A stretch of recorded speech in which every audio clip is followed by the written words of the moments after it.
हाय दोस्तों, आपका PM study centre में बहुत बहुत स्वागत है। तो चलिए आज के इस वीडियो में हम क्लास 12 फिजिक्स के मोस्ट इंपॉर्टेंट टॉपिक अन्योन प्रेरण अथवा अन्योन प्रेरण गुणांक किसे कहते हैं या अन्योन प्रेरकत्व क्या होता है, इसके बारे में आज के इस वीडियो में जानेंगे।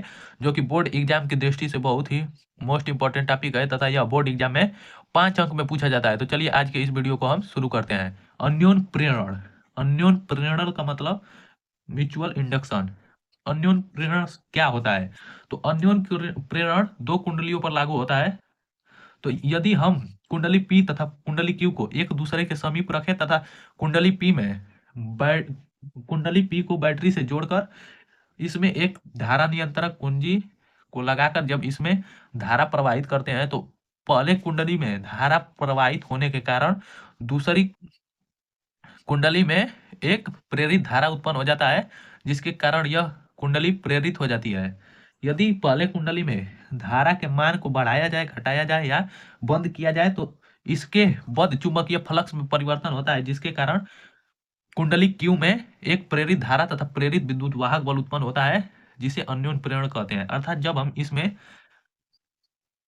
ये हमारा ये पी में कुंडली पी में जब हम एक बैटरी द्वारा इसे जोड़कर इसमें एक धारा नियंत्रक लगाकर और एक कुंजी लगाकर जब इसमें हम धारा वैद्युत धारा आई प्रवाहित करते हैं तो इन धारा के और जब हम धारा नियंत्रक से धारा के मान को बढ़ाते हैं, घटाते हैं या बंद करते हैं तो इसमें वैद्युत चुंबकीय फ्लक्स में परिवर्तन होता है कुंडली पी में, जिसके कारण कुंडली क्यू में कुंडली पी के मुख्य धारा के विपरीत दिशा में एक प्रेरित धारा उत्पन्न हो जाती है, जिसे प्रेरित धारा कहते हैं। अर्थात जब हम इसमें कराएंगे, जब इसमें विद्युत धारा प्रवाहित करेंगे तो इसके कारण हमारे दूसरे कुंडली में एक प्रेरित धारा उत्पन्न हो जाती है।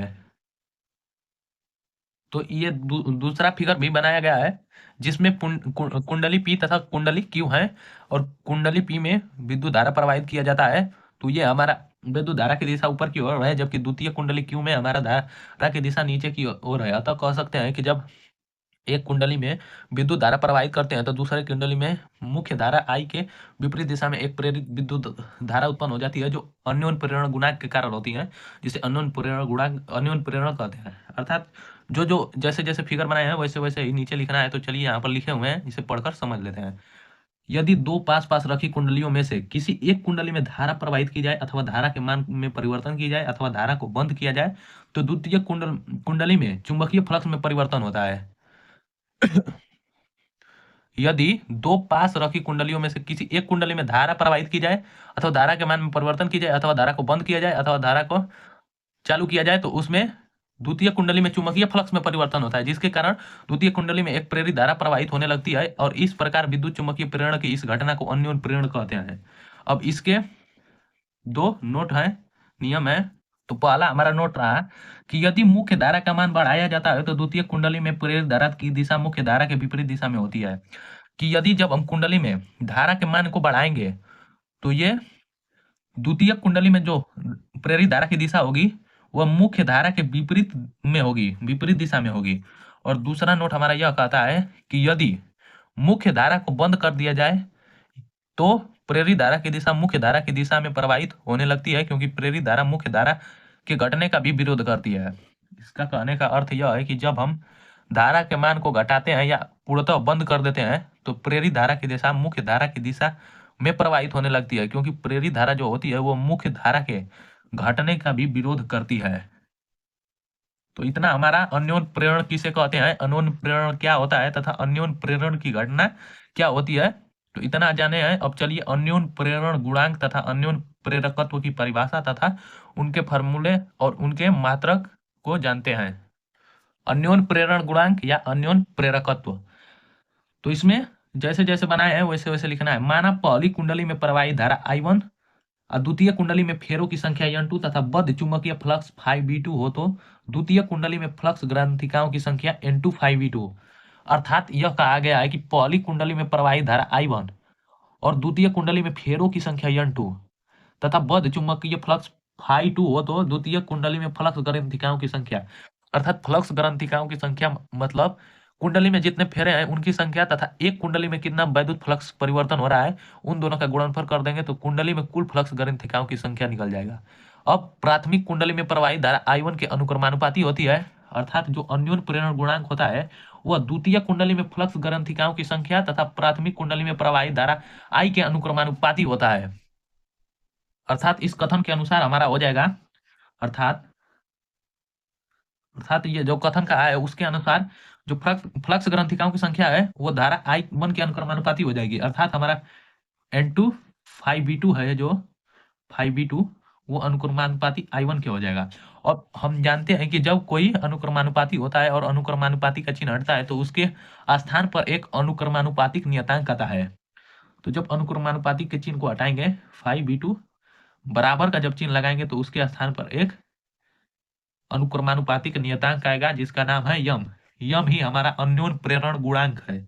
अर्थात जब हम यम का मान निकालेंगे ऐसे इससे तो हमारा आ जाएगा यम बराबर N2 5V2 बटा में I1।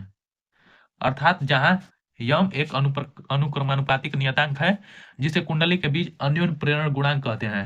लिख लेंगे यहाँ, जहां यम लिख लेंगे यहाँ पर, जहां यम एक अनुक्रमानुपातिक नियतांक है, पाती नियतांक है जिसे कुंडली के बीच अन्योन्य प्रेरण गुणांक कहते हैं। अन्योन्य प्रेरण गुणांक कहते हैं। तो हमारा यम अन्योन्य प्रेरण गुणांक हो गया। तो यम बराबर N2 5V2 यही होता है हमारा अन्योन्य प्रेरण गुणांक का फॉर्मूला, जिस पर बोर्ड एग्जाम में प्रश्न भी लगते हैं, न्यूमेरिकल। अब इसका मात्रक, तो इसका मात्रक हमारा वेबर प्रति एम्पियर, वेबर प्रति एम्पियर या हेनरी होता है, हेनरी। तो यहां पर लिख देंगे इसका मात्रक वेबर प्रति एम्पियर अथवा हेनरी होता है। तो अन्योन्य प्रेरण गुणांक का मात्रक वेबर प्रति एम्पियर अथवा हेनरी होता है। बोर्ड एग्जाम में यह भी पूछ देता है कि एक हेनरी को परिभाषित कीजिए।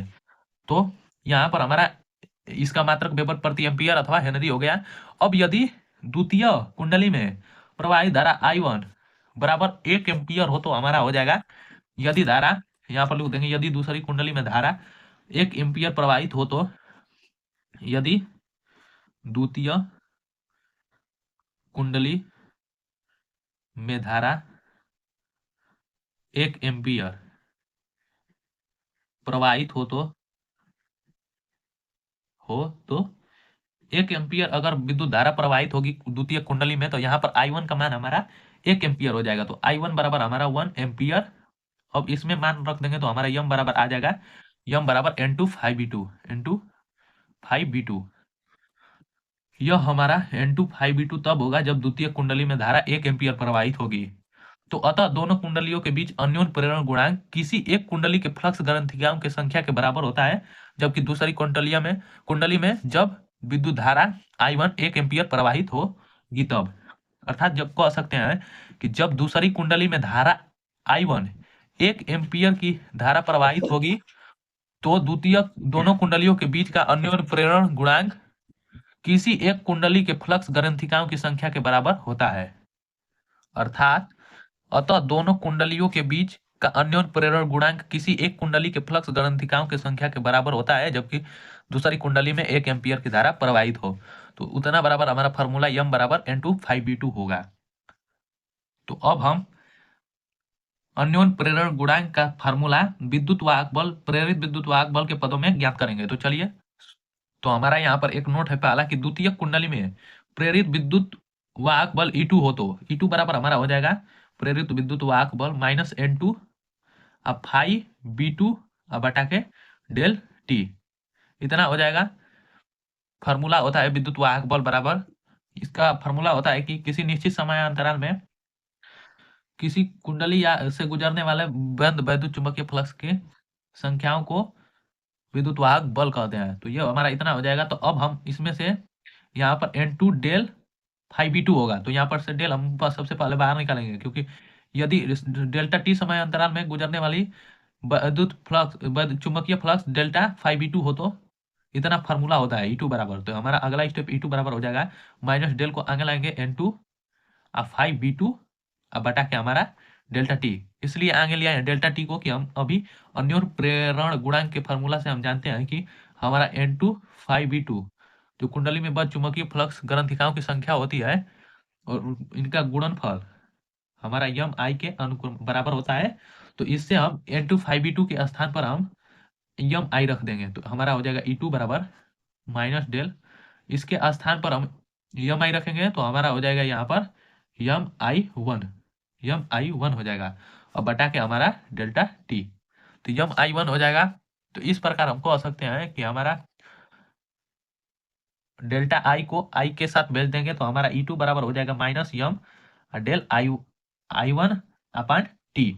अब हमें यम का मान अर्थात अन्योन्य प्रेरण गुणांक का मान निकालना है। तो यम को हम सबसे पहले इधर ही रहने देंगे और इन सभी को इधर आपस में गुणा कर लेंगे। तो हमारा हो जाएगा यदि E2 में डेल्टा टी का करेंगे तो E2 डेल्टा टी इसको बटा में लाएंगे तो बटा में डेल्टा आई अब बराबर हमारा माइनस यम। तो हमें यम बराबर चाहिए तो माइनस चिन्ह को भी इधर लेंगे तो यम बराबर होगा minus E2 delta T upon delta आई। यही होगा हमारा वैद्युत वाहक बल के पद में अन्योन्य प्रेरण गुणांक का फॉर्मूला, जो कि इस पर न्यूमेरिकल भी लगता है। इसका मात्रक हमारा हेनरी या वेबर प्रति एम्पियर।